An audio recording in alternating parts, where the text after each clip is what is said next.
Okay, I'm live. I should actually... We're trying this again because we kind of effed up in the very beginning. So let me just get situated because...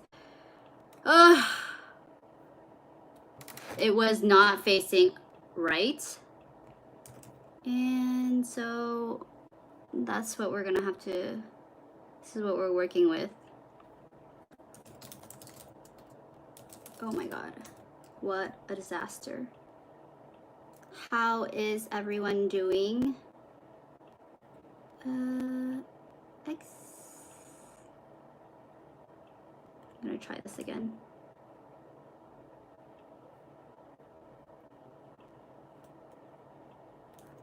Wow, what a mess from the very beginning, right? Okay. Give me a second to get situated. Okay. Never mind.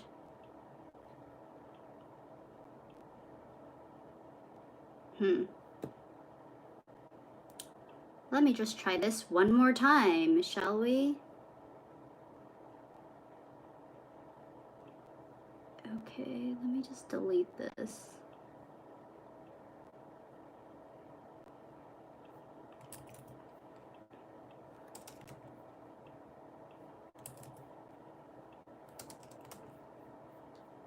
Okay. Let's try...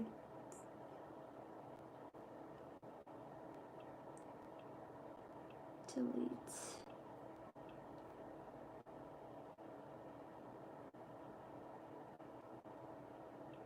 Okay, we're trying this one more time, unfortunately.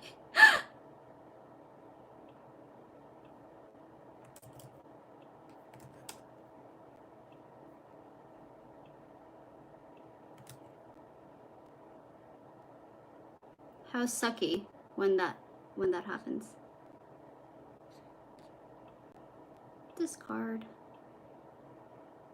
Just gonna have to delete everything, am I right? Okay. Let me...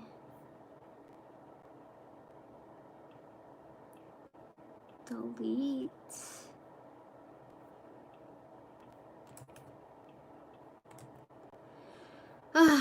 How is everybody doing? Besides this rough start to this beginning, it's been an okay morning for now. Let's just get a little situated.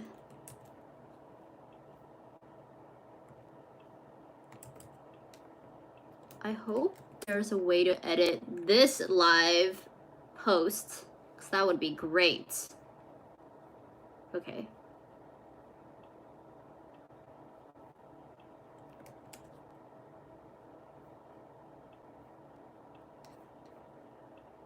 Sorry, it's a lot of...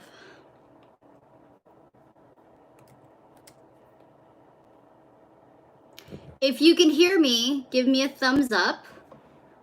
Just going to...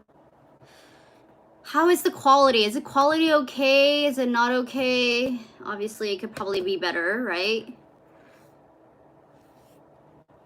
Cool. Let me just see here. I have my big screen on. All right, hello everyone. This is So's Real Thoughts. I'm here for another weekly live stream to talk about the films that I watched this week and last week. Probably just new films that came out recently. So the films that I'm talking about are Charlie Kaufman's I'm Thinking of Ending Things, which premiered on Netflix last week. And then I'm also talking about another Netflix premiere called #Alive, which is a Korean zombie film starring Yoo Ah-in, who is one of the most popular South Korean actors. He was also in Lee Chang-dong's Burning, which is also on Netflix. Swear this is not sponsored by Netflix. I just am a dedicated patron of Netflix. So that's the situation. Before I guess we get started, a little update of this week. I saw the Dune trailer that came out this morning with Timothée Chalamet, and I really, really enjoyed it. As you know, Denis Villeneuve is one of my favorite filmmakers out there. He's amazing. He's just such a great filmmaker all around. I have a retrospective on Denis Villeneuve on my channel that I made like years ago, so check that out. Also, for last week's live stream, we talked about Bill and Ted 3, as well as, what did we talk about? Peninsula, another zombie film. I've seen every zombie movie out there. Like, so I expect a lot from the genre. So we'll get into it when we talk about #alive. Shall we talk about Charlie Kaufman's I'm Thinking of Ending Things? It was announced maybe not even too long ago. It was maybe a month ago. They announced that they were gonna release it on Netflix. And Charlie Kaufman, as you know, is a prolific writer. His themes are always very surreal, and it's just mind-bending the way that he can form these stories. As you know, one of his first screenplays was Being John Malkovich, directed by Spike Jonze. God, the Spikes. Spike Jonze. Human Nature with Michel Gondry, and also Eternal Sunshine of the Spotless Mind, which is one of my favorite films of all time. Also, with Spike Jonze, he did Adaptation. And I think that Charlie Kaufman wanted to become his own director, so I think his very first movie was Synecdoche, New York, as well as Anomalies. That's something I watched. And then now I'm Thinking of Ending Things. Let's see the synopsis for I'm Thinking of Ending Things. Full of misgivings, a young woman travels with her new boyfriend to his parents' secluded farm. Upon arriving, she comes to question everything she thought she knew about him and herself. So in true Charlie Kaufman form, this film is pretty wordy and it is dense. It is so contemplative. It is something I've never really seen before.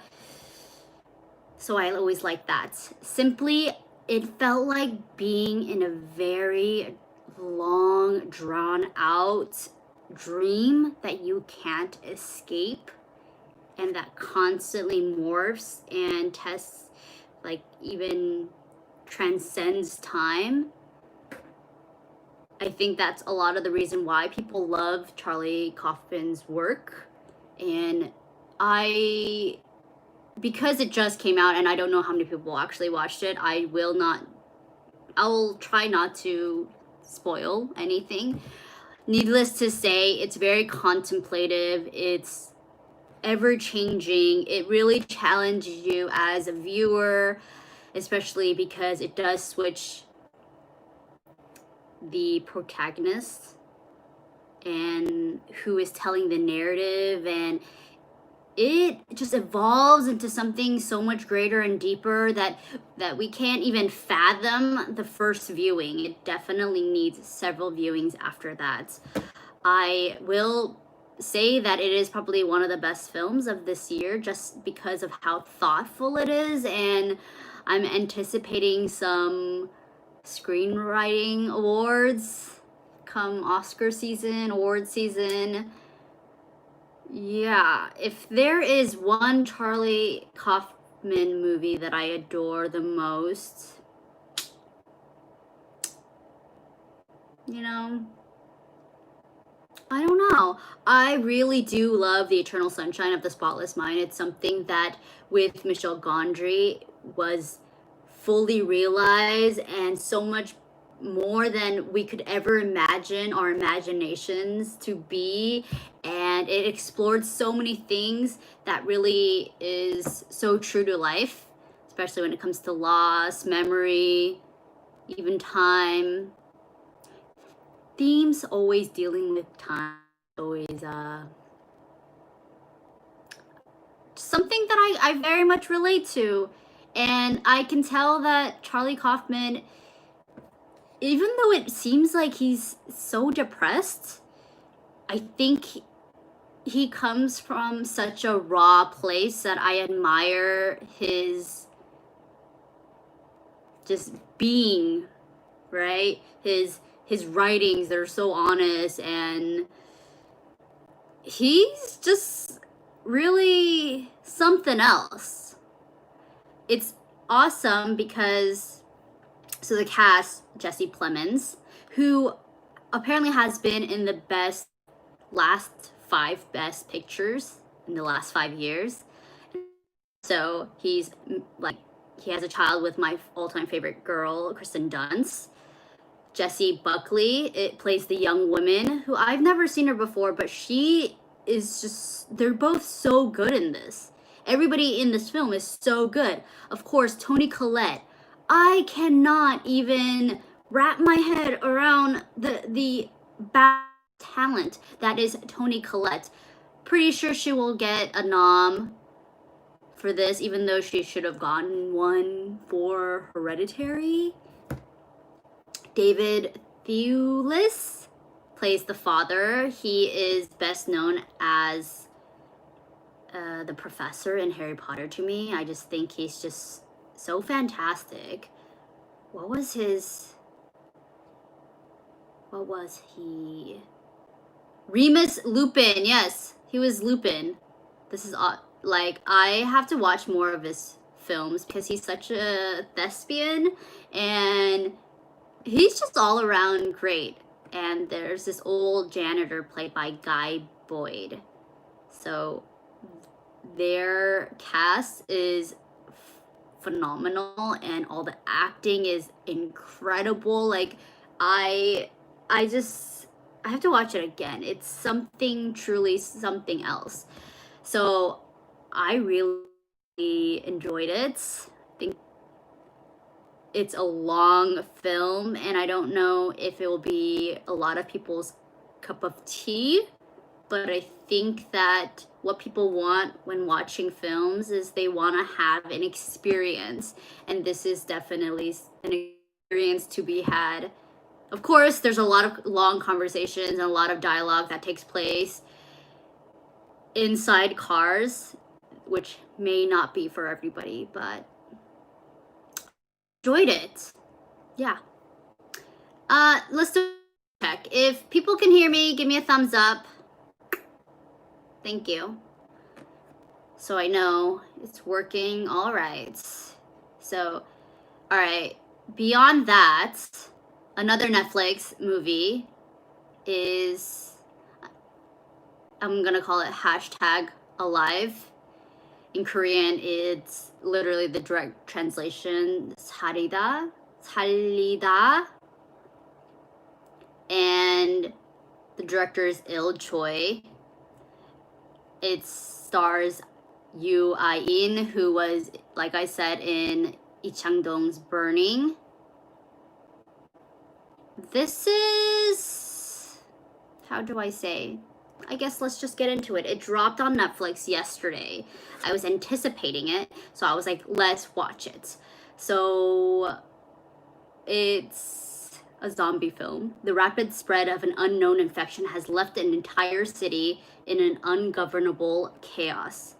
But one survivor remains alive in isolation. It is his story. So I watched it. Apparently, I dug in a little bit deeply, and it was co-written by the director and an American screenwriter named Matt Nayor, and it is loosely based on a webtoon titled Dead Days. And so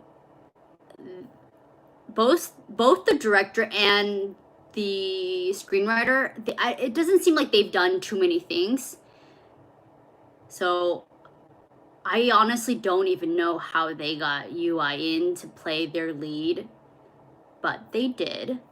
Opposite of Yoo Ah-in is Park Shin-hye, which I've seen her in. I haven't seen like dramas of hers, but I've seen her around, and I think she's really great. So instead, like, what I was anticipating, because last week I talked about Peninsula, which is so action packed. It is gripping and it's like really a popcorn flick. This is nothing like that.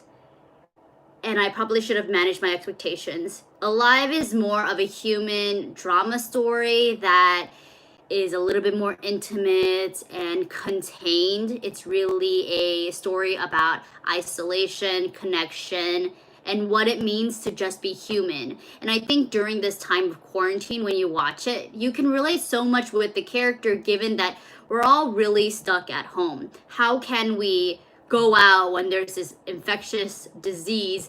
And even seeing somebody else from across the street is like a miracle in itself. So in that aspect, I really related to it. But the story itself, if you're looking for something that challenges the zombie genre, it will not. It is kind of predictable. But what I really got from the film was his performance. Yu Yin's, half the film is him in his room, and he has so much range, and you can feel everything on his face, that he's just so amazing. Like, you can really see his acting, and I love him for that, as well as Park Shin-hye, who plays Kim Yoo-bin. She's this other person he finds out is also surviving in another apartment. So he's like so happy that there's another survivor, but obviously what's gonna happen after that is the big question. So yeah, I think if you're a fan of Yu Yin, definitely watch it. I've been seeing a lot of tweets. People were like, I loved it. It was like awesome. I think it was gripping. So I think if you're a fan, you really, really enjoy it. Obviously, don't expect going in that it's going to be this super action-packed film about zombies, because there are some parts of it, but needless to say, it's no Train to Busan. So that's that. Most recently, I finished Cobra Kai on Netflix. I know that it was a YouTube Red series, and then now it finally got onto Netflix. And I only watched it because my friend Joe Seo is in the series, and he plays this bully called Kyler, which I just thought was hilarious. And I've never really seen that many Asians play a bully, and so I wanted to watch it. But as I was watching it, and I don't know if you know anything about Cobra Kai, but it is basically like a continuation of the Karate Kid series, which, man, if you were a fan of Karate Kid, like, you would get so much satisfaction and nostalgia from watching this series. It really does it some justice, and it lives on the legacy and the story of the first films. I think there was a sequel, right? And they got the same actors from the original films, which is awesome.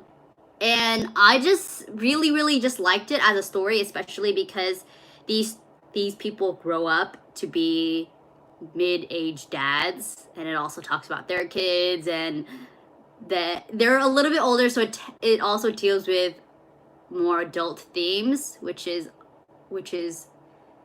it just worked really nicely. Even if the demographic of people that are watching this may be a little bit younger, I think that there's some wholesome themes and things that kids can definitely relate to.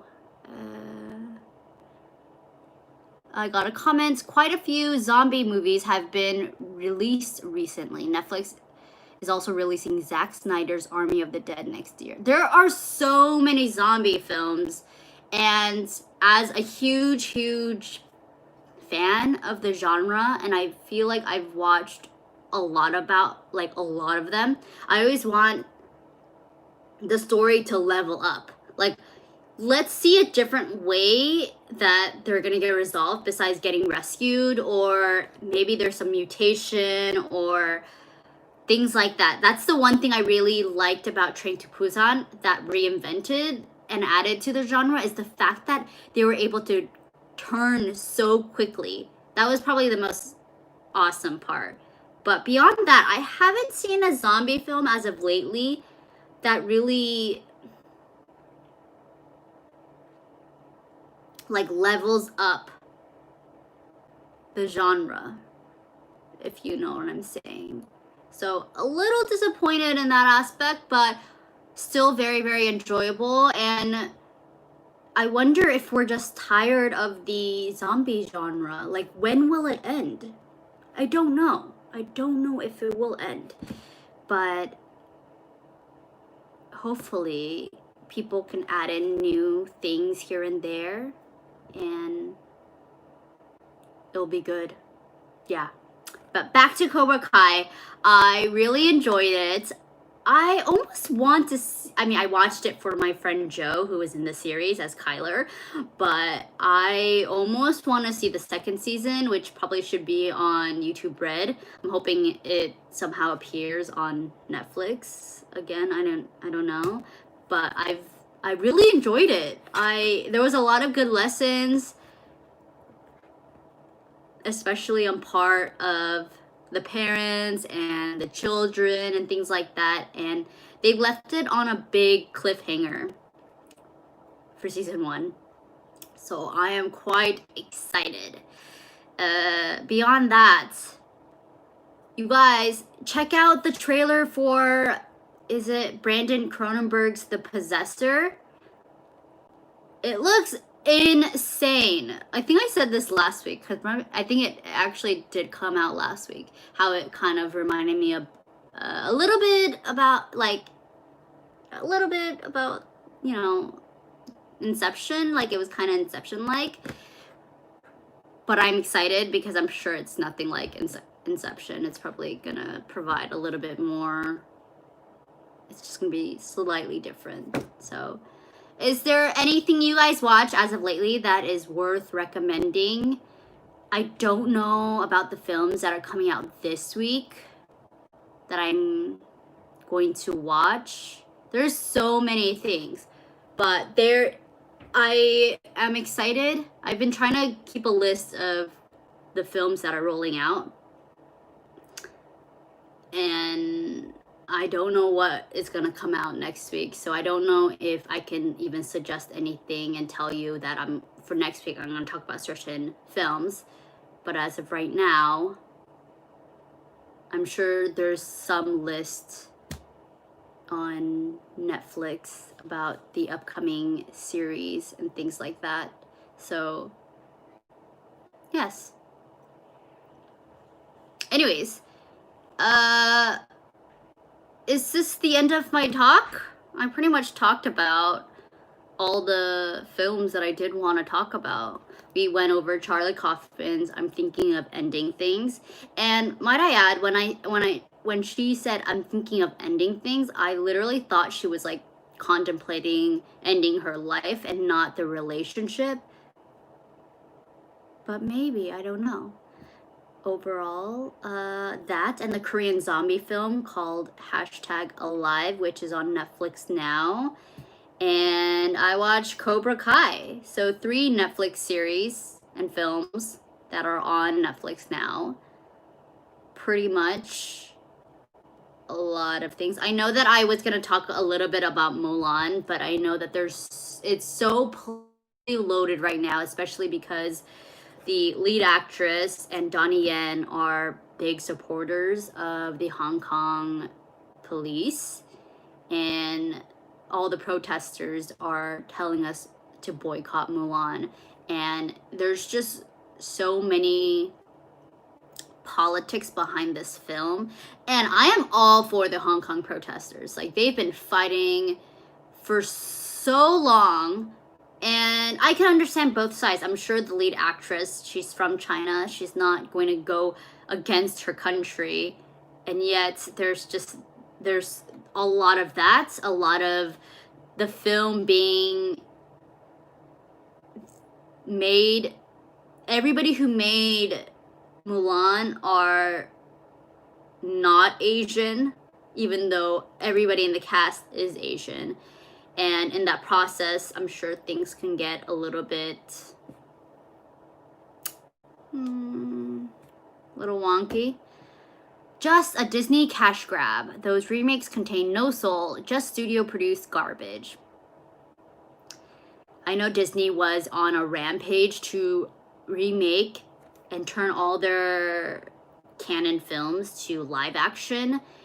And as of lately, like even if you look at, I love Jon Favreau. Oh my god, I don't know. And his version of Lion King was literally a shot by shot replica. Like there was no real innovation behind it, but I still appreciated it because it was so visually stunning. But did we really need a live action? I don't think so. It's unfortunate. Truly, it's really unfortunate that it has to be this way. And I think they've been doing such a great job for a lot of the other live actions, and I don't know, I think Mulan, the trailer looks great, but I've heard a lot of things about the movie itself, and I can't imagine that it will be as good as the original because you can explore so much through animation. It was visually bland, looked like a nature documentary. I think it does look way CG with the lions when we're referring to the Lion King, but I still kind of liked it. I mean, there was some like, you know, try to, yeah. Of course, the originals are always way better, but yes. I am not going to any drive-ins as of lately. I should though. I'm really excited for Halloween and thinking about which horror films that I should watch. If you want to know all the films that I'm watching, it's in my letterbox, which there's a link down below. So every time I watch a film, I just kind of log it there in my diary. And I'm still thinking about what are the films that are coming out in the future that I really, really want to see. As of right now, I don't even know if there are new films really coming out. I know that especially everywhere besides LA and New York, theaters are not open yet. For good reasons. For good reasons. Our corona rate is a little bit higher than everywhere else. So if you're living in a town where your theaters are open and you're able to see Tenet or something, that's amazing. I, for one, cannot wait to see Tenet. I'm just waiting and trying to figure out when they'll be able to open it, because I am not gonna watch that film on my dinky TV. Drove all the way to San Diego to drive to the movie theater. Oh, the movie theater is open there, eh? Wow. San Diego does not give a fuck, apparently, but as long as you were safe and masked up and not sick, that's awesome. I hope to hear a little bit later on. I guess we'll discuss about Tenet once I watch it, but as of now, I'm still... Oh god, Orange County is also opening up. Yeah, I don't trust Orange County people right now, especially because that's a different subject. Thank you so much for tuning in. Be sure to watch back as I talked about a lot of the films that just came out. I'm gonna try to talk about things as soon as they come out, but it's obviously so much easier to do a live stream, and I can interact with you guys and hear what you guys have to say, like literally at this moment. So I don't know, guys. I watched so many films in what is this? Is this September? I watched so many films in August. I'm gonna try to take a break, but there's still like a lot more films I want to watch. I actually have been craving to watch a little bit more documentaries because, as you know, I'm making a documentary right now, and I gotta kind of break down certain things. Oh, I guess a little tidbit. I finished reading Save the Cat, which is a screenwriting book, and it's like the most generic and recommended screenwriting book, but it is so helpful. I am amazed that it really gets straight to the point, and if you're thinking about writing a film ever, this is the film book. It is very to the point, and it's amazing how much it relates to so many other, like every film out there. Like every film out there follows the Save the Cat structure, which is undeniable and can be used for all time. Have stopped trailer reactions. Ugh. I think for me, it's not worth doing trailer reactions because I honestly don't think I'm that entertaining when I'm watching a trailer, because half the time I'm just like, and I want to process it instead of talking about it, which can be annoying, which maybe I'll try a new method. Instead of watching and processing, I'll just react and like talk about every little thing, which I see a lot of people doing. And also, I think there's just so much time pressure. Like, most trailers drop on Tuesday, and then people just want to see it immediately, and I don't want to do that. So I am telling you here and now, without you watching my reaction, I am really excited for Dune, which the trailer came out this morning.